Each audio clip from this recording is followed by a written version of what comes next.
So today we'll be doing Module 1, Lesson 8. The objective of today's lesson is to demonstrate the commutativity of multiplication and practice related facts by skip counting in array models. The materials needed for today are your whiteboard, dry erase marker, and dry eraser, and we're going to continue following the teaching style of I do, we do, you do. First up is the problem I will be doing for you, so you'll be watching as I present the problem. It says, draw an array that shows 5 rows and 3 columns. I'm going to start by making my rows. I know I need 5 of them, so I'm going to do 1, 2, 3, 4, 5. So I've started 5 rows that will be going side to side. It says I'll need 3 columns. So right now I have 1 column up and down.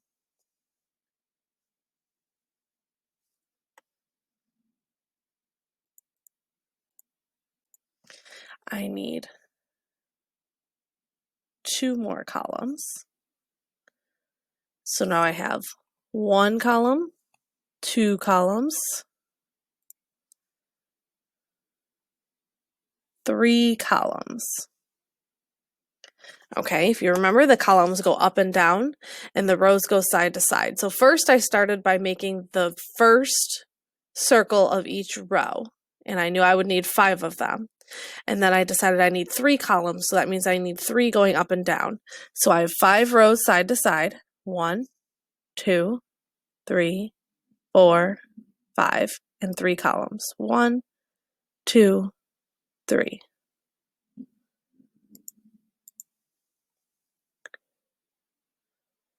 Okay, so here's that array. Now it says, write an equation to match the array where the first factor represents the number of rows. Don't solve it yet. So the first factor has to be the number of rows. I have 1, 2, 3, 4, 5 rows. So my first factor will be 5. 5 rows of, and there's 1, 2, 3 in each row. 5 rows of 3 equals blank. And it said don't solve it yet. Okay, so here's that equation. 5 rows of 3.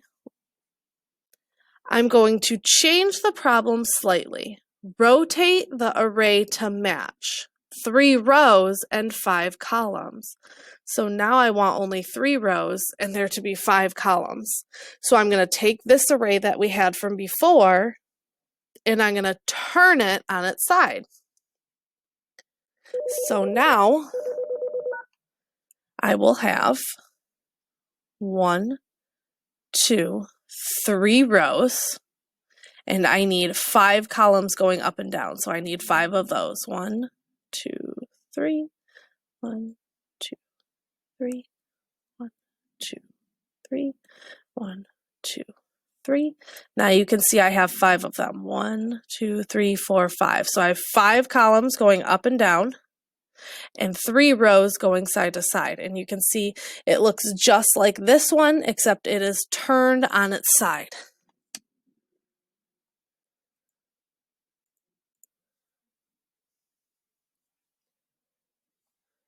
Write the equation to the new array. Let the first factor represent the number of rows. Don't solve it yet. So the first number or first factor needs to be the number of rows. We have 1, 2, 3 rows. 3 rows of 1, 2, 3, 4, 5. The size of each row is 5. So I have 3 rows of 5 equals blank. And it said not to solve it yet.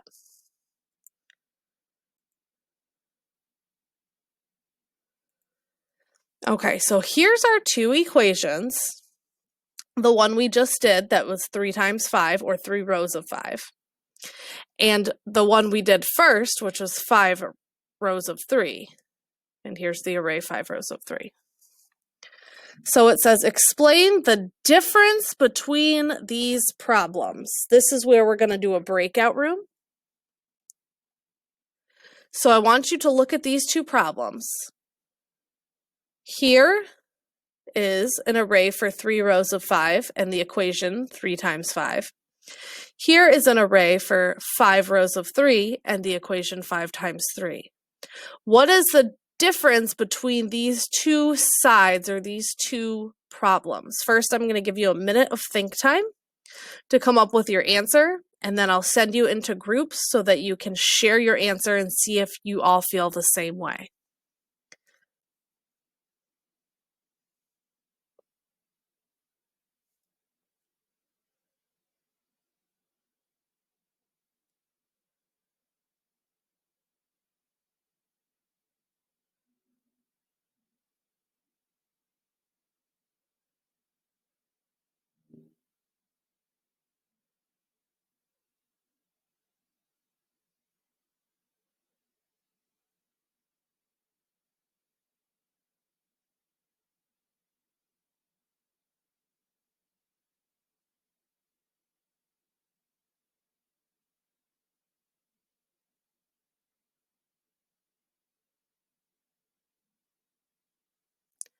Okay, I'm going to go ahead now and send you into groups. Remember, you're explaining the difference between these problems.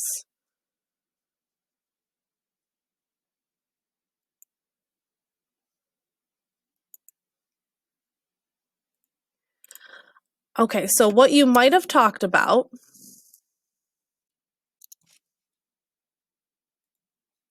is how both equations have a 3 and both equations have a 5. And all we did was flip-flop where the 3 and the 5 were. And you might have also said that we took this array, and if you turn it on its side, it makes this array, or vice versa, okay? So they're very similar, except they're switched.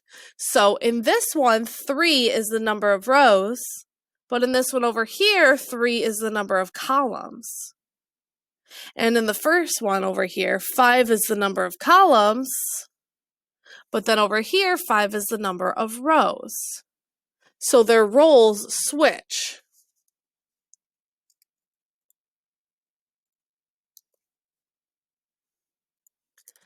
When we change the order of the factors, we are using the commutative property. Go ahead and say that with me. Commutative property. Solve each of your equations by skip counting. Write each number as you say it. So right now is where I am still doing the work. So I want you to watch as I do my skip counts here. First, I'm counting the rows here, and there's 5 in each row. So I'm just going to count 5, 10, 15. Over on this one, there's 3 in each row, so I'm going to count by 3s. 3, 6, 9, 12, 15.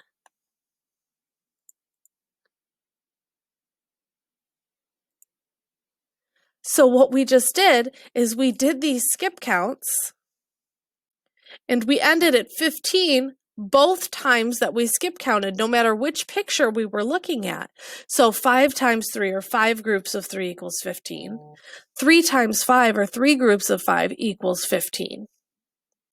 So really, this 15 and this 15 are the same, so we can say that this equation and this equation are the same.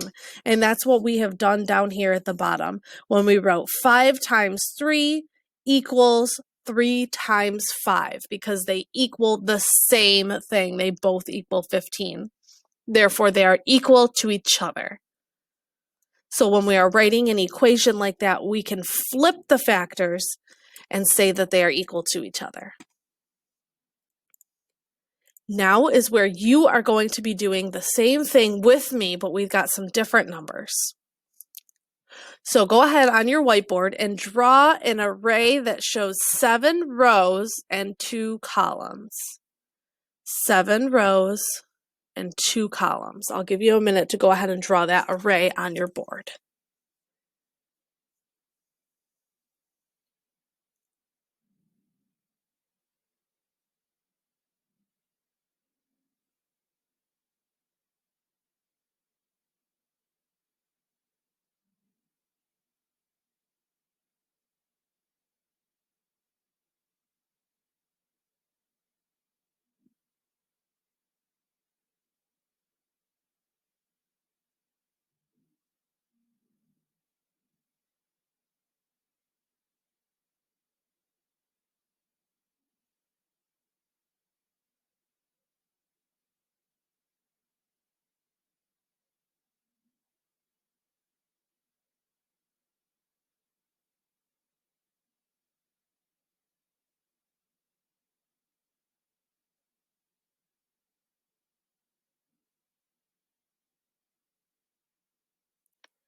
Okay, thank you to everyone that's been holding their board up for me to see.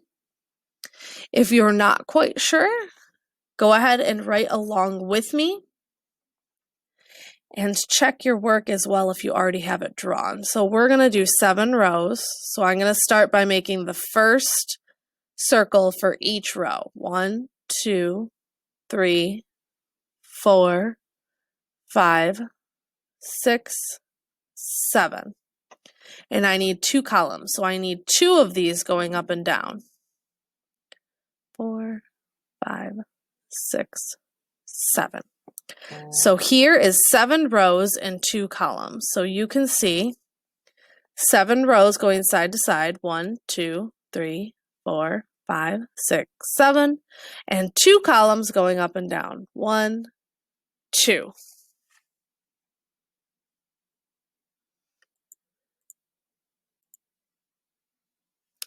So here's that array that we just made. And it says, write an equation to match your array. So go ahead on your board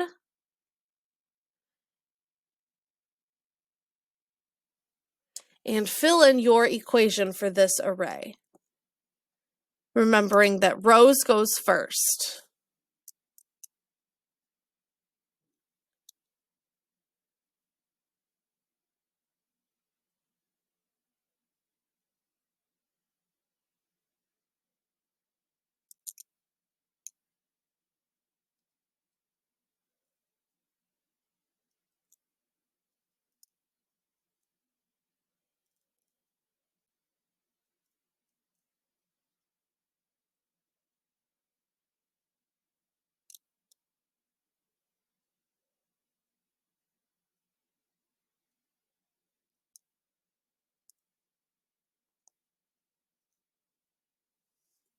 Okay, so what we did is do the number of rows first. 1, 2, 3, 4, 5, 6, 7 rows.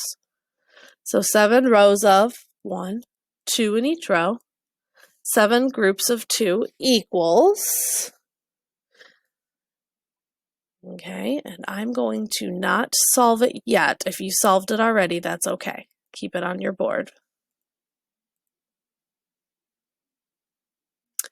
Rotate the array to match 2 rows and 7 columns. So now we're going to take this array that we just drew and we're going to turn it on its side, and now we're going to make it 2 rows. So we only need 2 in the beginning of each of our rows, and we need 7. 1, 2, 3, 3, 4, 5, 6, 7. Let's double check our work. We have 2 rows going side to side, and we have 7 columns going up and down. 1, 2, 3, 4, 5, 6, 7.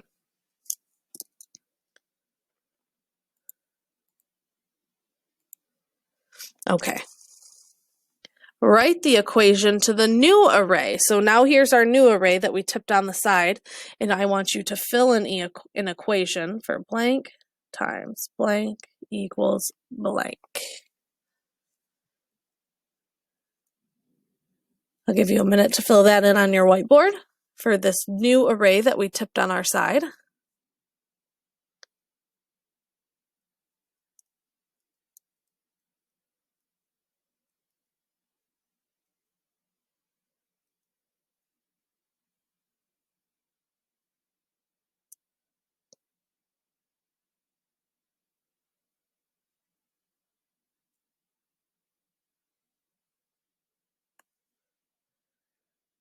Okay, so we have 2 rows of 1, 2, 3, 4, 5, 6, 7.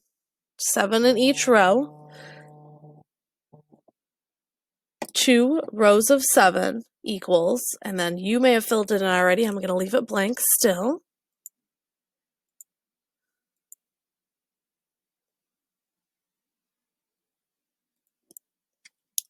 Okay, so here we have our 2 equations. 7 rows of 2.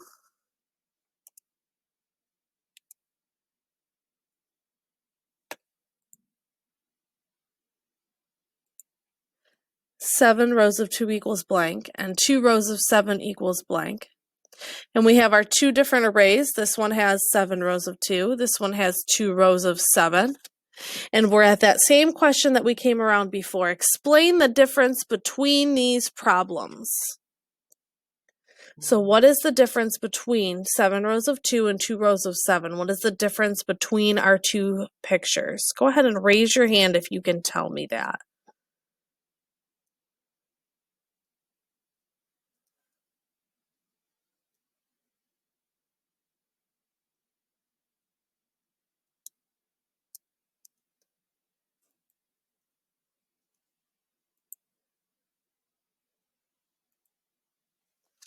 Okay, so now we are to the part where you students will do their work alone. You will demonstrate what you have learned from today's lesson. We're going to have a Cami homework today. You're going to be doing numbers 1 through 5, which is that whole page. Once again, make sure you read carefully so that you know what to do for each problem, okay? It's really important when you see things like draw, that you actually draw a picture, okay? You can't just skip that because you don't see any blank lines like you see down here. You have to make sure that you're reading each equation and putting in the answers or the drawings that it calls for. Go ahead and begin.